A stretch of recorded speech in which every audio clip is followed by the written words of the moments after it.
Deixa eu voltar aqui para a nossa norma. Então, a RT nós já vimos, o certificado de conformidade nós já vimos. Vamos ver agora como é um diagrama unifilar. O diagrama unifilar, como eu tinha dito, é apenas a representação em símbolos, num desenho da instalação elétrica que você já viu no seu imóvel, né? É aquele painel de disjuntores representado na forma de desenho, que eu possa entender como é feita toda a ligação daquele projeto. Deixa eu mostrar aqui, deixa eu abrir aqui o AutoCAD, pronto. Isso aqui é um diagrama unifilar de um projeto fotovoltaico. Eu tenho aqui o medidor de entrada, deixa eu aumentar aqui para vocês verem. Ele mostra aqui, vai ao poste de jardim, passa aqui, esse símbolo simboliza a conexão dos fios, quais os fios estão passando. Tem o símbolo que representa o medidor de energia e o seu disjuntor. Isso que vocês estão vendo na tela é a simbolização do seu medidor da rua. Isso, o que você vai encontrar na rua está representado ali na entrada do seu imóvel, está representado aqui nessas simbolizações, né? Nesse desenho, que mostra apenas o encaminhamento dos fios até o seu quadro de luz. Nesse diagrama, você chega aqui, ó, até o quadro de disjuntores. Nessa seção do desenho está representado os quadros de disjuntores. E esse quadro de disjuntor é exatamente aquelas informações que você coletou. Exatamente. Quando fez a visita ao seu cliente. Você vai anotar exatamente qual disjuntor que tem e qual a carga, né? Exatamente, que ele está alimentando. Se você notar lá no quadro de disjuntores, quando você fotografou o quadro de disjuntores, ele tinha lá marcado 10 amperes, 20 amperes, 15 amperes, você está lá, uma fila de disjuntores. Nesse desenho está representada a fila de disjuntores. Aqui tem 1, 2, 3, 4, 5, 6...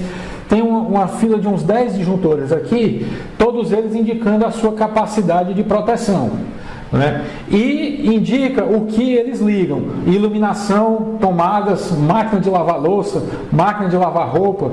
Você observe que nada mais é do que a representação do quadro, aquela fila de disjuntores ligados na alimentação, protegendo cada um dos circuitos, que vão dizer o que? Iluminação, tomadas, máquina de lavar louça, máquina de lavar roupa.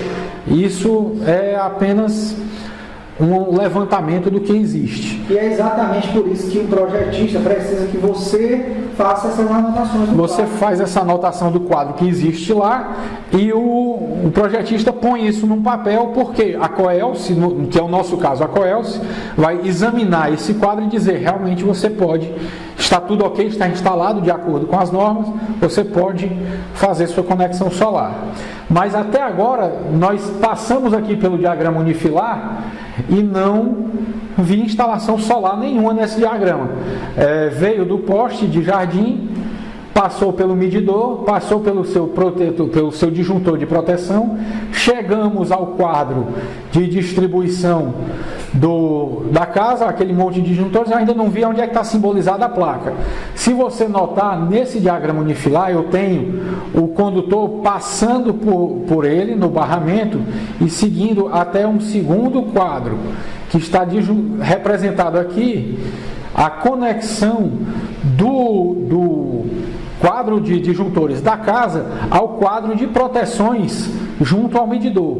Ele está ligado aqui ao segundo quadro, onde vai aparecer dispositivos de proteção contra surto, disjuntor unipolar, disjuntor DR, o medidor de proteção. E esse é exatamente o string box, né? E o string box. String box é a palavra americanizada do negócio, é apenas o string box seria, como diria, traduzindo para o português, a caixa de fileiras, né? A caixa de linhas, que para o nosso caso, o que a gente vê é que é um quadro de proteções. Você abre aquele quadro, tem proteções de todas os danos que possam ser causados, está lá protegido, né? Esse quadro de proteções, você vai encontrar proteções contra surto, proteções contra choque, proteções contra curto-circuito e sobrecarga. E é importante dizer que esse quadro de proteções tem que ter. Não, você não tem como simplesmente excluir o quadro de proteções. Se você está se arriscando a fazer uma coisa sem proteção. E ainda tem mais. Ele protege tanto o problema, né, o perigo de acontecer um curto-circuito em todo o seu sistema, como protege seu sistema solar e como protege você e a sua casa. A sua casa protege o instalador que está lá instalando, protege o usuário, como é que eu diria? Essa proteção não protege só o equipamento. O cara diz assim, não, esse equipamento, qualquer coisa eu compro outro. Você não está protegendo, não é só o seu inversor. Você está protegendo o seu usuário.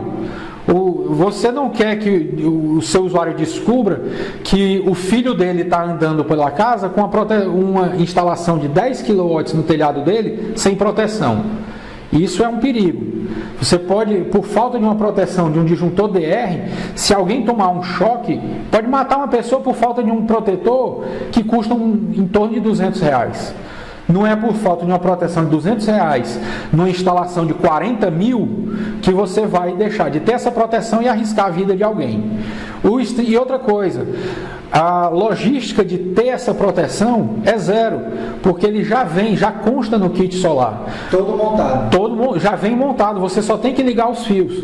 Só que tem gente que diz assim, não, vamos excluir esse custo aí, porque se você pensar que todo o quadro de proteções montado soma um valor de R$1.000 mais ou menos com todos os itens, se você quiser economizar esse quadro de proteções, você está jogando fora a segurança, arriscando a vida de alguém e jogando no lixo a sua reputação, porque qualquer pessoa que chegue para examinar aquela instalação solar, e uma coisa que é muito frequente, que o usuário de energia solar, ele se gaba de usar energia solar, ele mostra aos vizinhos, ele mostra aos amigos, e isso é uma coisa que você quer que aconteça, que o seu usuário divulgue o seu trabalho, e um visitante da sua instalação vai chegar e ver o quadro sem proteções, isso vai pegar mal para você.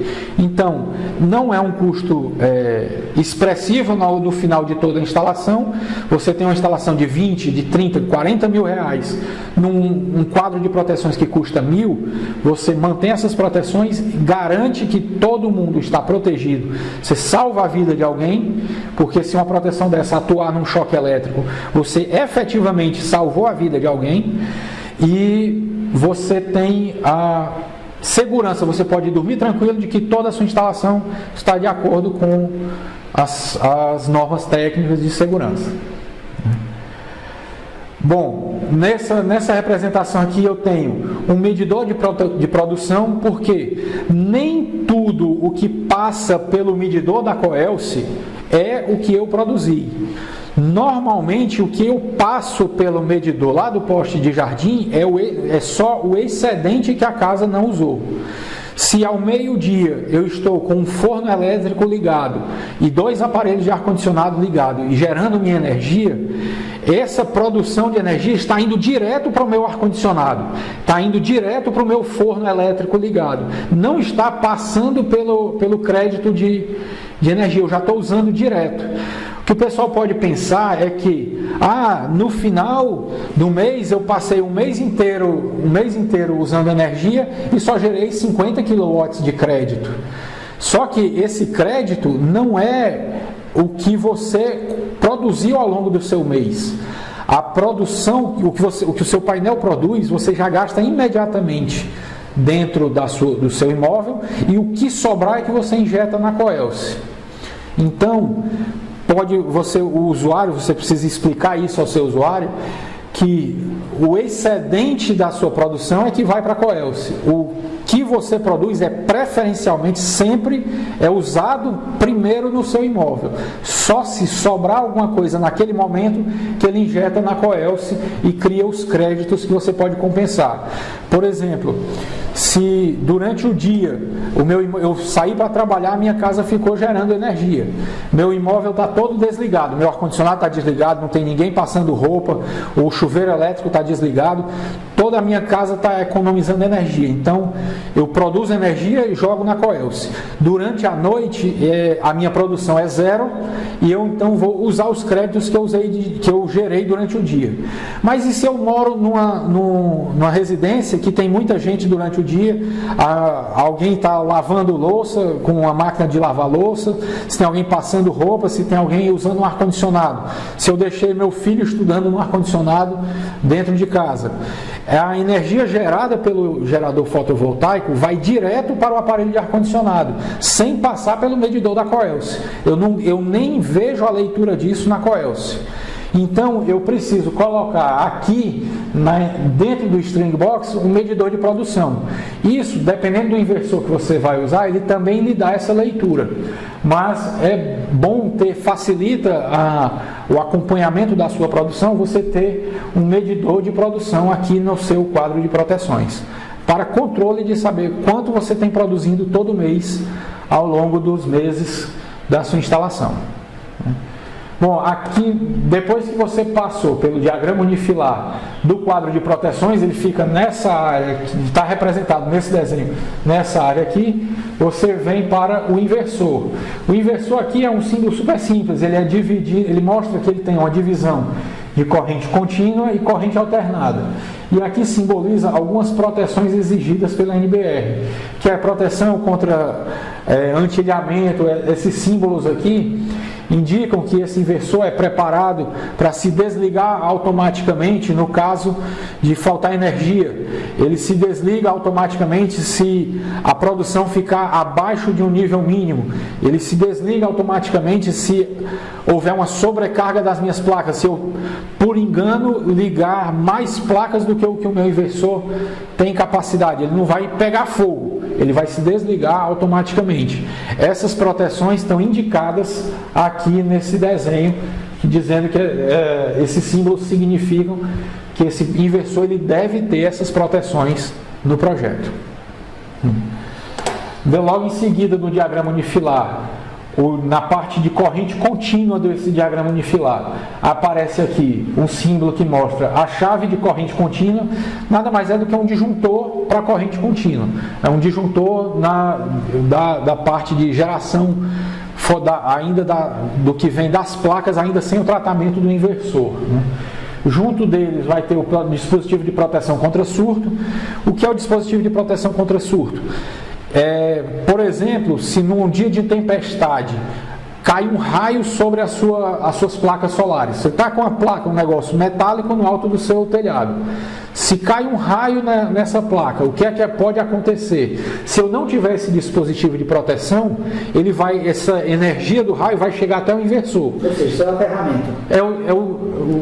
O inversor vai receber direto essa descarga elétrica. O dispositivo de proteção contra surto, ele vai desviar esse raio, em vez de encaminhar para o inversor, vai descarregar para a terra. É como se fosse um fusível de descarga para a terra imediata, né? Você desvia esse para a terra e protege a sua instalação. Por quê? Se esse raio chega ao inversor, ele vai passar do inversor e chegar na sua casa. Então você vai ter problemas numa tempestade de queimar suas televisões, queimar aparelhos, danificar gravemente a instalação da sua casa. Com essa proteção, você pode assistir o barulho da chuva, ouvir trovão, quem gosta de ouvir trovão. Tá certo que tem gente que tem medo. Eu, particularmente, gosto do barulho de trovão. Então eu posso curtir toda a minha tempestade, eu passar a noite ouvindo a chuva caindo no telhado, sabendo que eu estou protegido com um aparelho que não custa... Esses símbolos aqui não custam mais do que R$200. Se você pensar que um padrão de instalação como esse aqui, o usuário está investindo R$40 mil, como é o caso dessa instalação representada aqui, uma proteção como essa de R$200, para você ficar dormindo tranquilo, ouvindo a chuva de madrugada, está muito bem pago e bem selecionada essa proteção. A outra coisa está representada aqui nesse diagrama unifilar são esses fusíveis. Porque os fusíveis, curto-circuitos, alguém sem querer liga duas placas errado, provoca algum curto-circuito, algum, sei lá, por alguma falha, algum bicho rói alguma coisa e provoca algum curto-circuito, alguém tropeça num fio e ele provoca alguma coisa errada, o que seria um dano gravíssimo na instalação é protegido por esses fusíveis, né? Está todo representado aqui. Nada mais é todo esse diagrama unifilado que a representação de proteções. Até agora nós estamos falando muito de proteções. E aparece em seguida, está aqui, dando sequência no diagrama unifilar, a representação simbólica, em símbolos, das placas solares. Todo o conjunto de placas solares está instalado, está representado aqui e representado também a sua forma de ligação. Se você observar na imagem, essas placas estão sendo ligadas umas às outras em série e ligadas em duas séries associadas. Explica direitinho para ele, Márcio, exatamente como foi feita essa ligação dos painéis. Pronto. O nosso inversor, que está representado aí, ele trabalha mais ou menos em 400 volts de corrente contínua. Eu estou alimentando esse inversor com 400 volts de corrente de energia solar, com uma tensão de 400 volts. Só que a minha placa só tem por volta de 35 volts de tensão. Quando eu ilumino com energia solar, só aparecem nos terminais da placa 35, algumas, dependendo do modelo, chega a 45 volts. Mas então como é que eu vou fazer que uma placa que só me dá 45 volts alimente um inversor de 450? Eu associo as placas em série. Então eu ligo uma placa em série com a outra. A conexão é fácil de entender. Como eu ligo um radinho de pilha de 12 volts usando pilhas de 1,5 volts. Eu ligo as pilhas em série.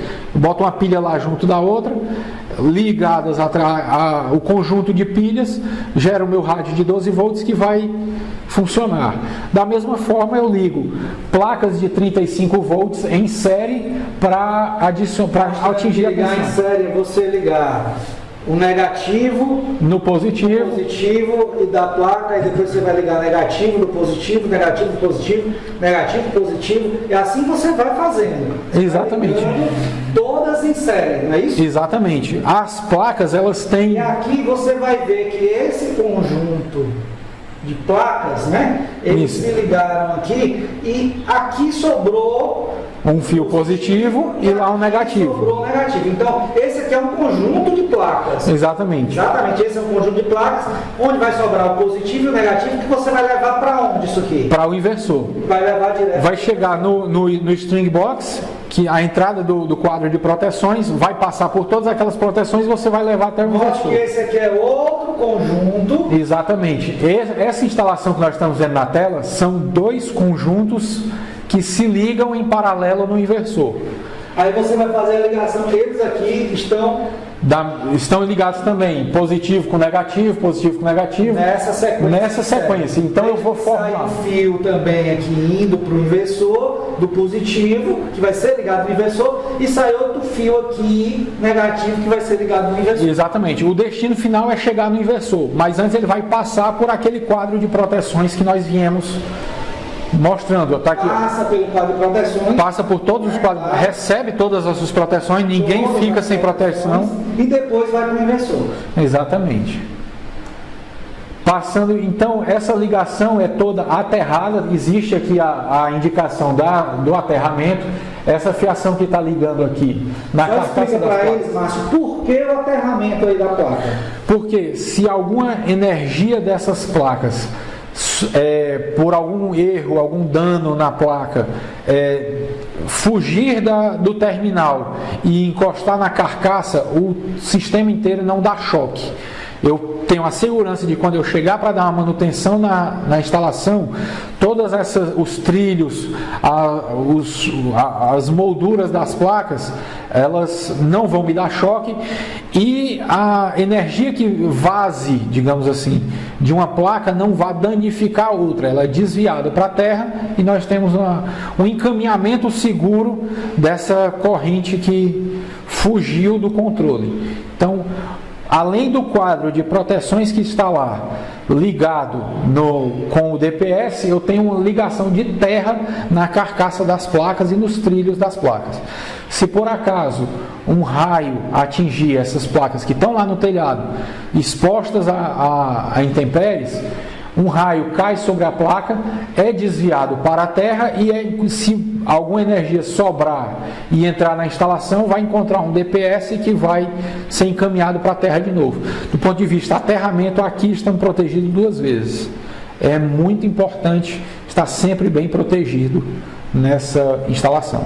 É exatamente isso que você tem que entender na hora que for instalar o seu sistema. Então, proteção aí realmente nunca é demais. Tá? Então, preze, né, e sempre tenha proteções nas suas instalações, das suas instalações aí de energia solar. Isso, esse diagrama unifilar é o que a concessionária precisa para confirmar que toda a instalação está bem feita, está bem projetada.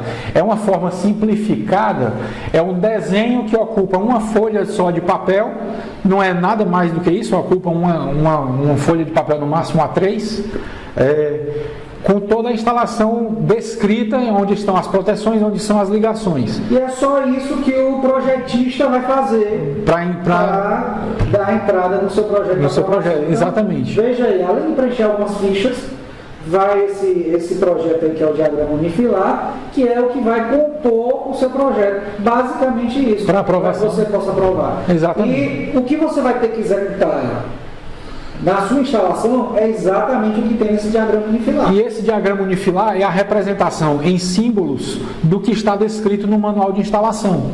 Você tem no manual de instalação 5, 10, 15 páginas de passo a passo, e isso está simplesmente descrito aqui em uma página só de forma simbólica. Né? Os símbolos aqui representam o que está escrito lá. O disjuntor, você vai parafusar os cabos, os conectores, isso está só descrito aqui em forma de símbolos. Você pode tirar dúvidas disso aqui no manual de instruções, e dúvidas do manual de instruções você pode tirar dúvidas aqui. Né? É um complemento. Tá? O tamanho dessa instalação aqui está em torno de 8 kW, esse desenho, é uma instalação de 8 kW, e ocupa em termos de complexidade do projeto uma página de desenhos, não é uma coisa. Então é importante que você saiba aquela coisa, aquele projeto, aquele negócio todinho, não é nada para ser aprovado, né? Para aprovação. Além do diagrama unifilar, mas as fichas preenchidas. Isso. Então não existe nada de difícil. Não é um calhamaço de papéis como tem muita gente que pensa. Esse mistério todo. Não existe. Não existe esse mistério todo. Na verdade é tudo muito simples. Claro, é necessário algum conhecimento? Claro que sim. Agora, uma outra coisa que é importante que vocês saibam é que isso aí, para ser aprovado na concessionária, necessita do engenheiro eletricista, da assinatura dele, e que ele realmente faça o projeto. O que a gente vai fazer? O que a gente fez foi exatamente isso. Trouxe para a nossa rede uma parceria de um escritório experiente em termos de projetos. Exatamente. De energia fotovoltaica. Então isso é importante que você saiba que você vai ter esse apoio na hora que você estiver em campo aí, buscando os clientes, vai ter esse apoio para que a gente possa trabalhar em conjunto e aprovar e instalar seus projetos. E outra coisa, a importância de um escritório experiente é que vai lidar isso aqui da forma mais simplificada possível. Né? Esse projeto está super enxuto. As informações que ele lhe passa são claras, você pode a todo momento ligar para o engenheiro, tirar dúvidas com ele, ele vai lhe explicar o projeto que ele fez. Esse desenho todinho não é o instalador que tem que fazer. O instalador tem que entender o que ele está representado aqui. Mas quem faz esse projeto é o engenheiro que você contratou para o projeto. Né? Então você pode a todo momento, quando você receber esse documento, ele vai estar lá, a assinatura do engenheiro, o telefone dele, aonde você encontra. Você tira uma dúvida, você pega o telefone e liga para ele. Foi ele que fez. É como você ligasse para o seu médico e tirasse dúvidas sobre o remédio que ele lhe receitou. Né? É coisa tranquila, não é nada demais, é o dia a dia do trabalho de todo engenheiro, em todo escritório. É tudo tranquilo. Agora a gente vai passar para o resto das fichas, né? Para a gente poder finalizar, já estamos perto de finalizar. já está se estendendo, mas estamos bem pertinho de finalizar. Fique com a gente, vamos terminar agora só as fichas que são necessárias para enviar o projeto para aprovação.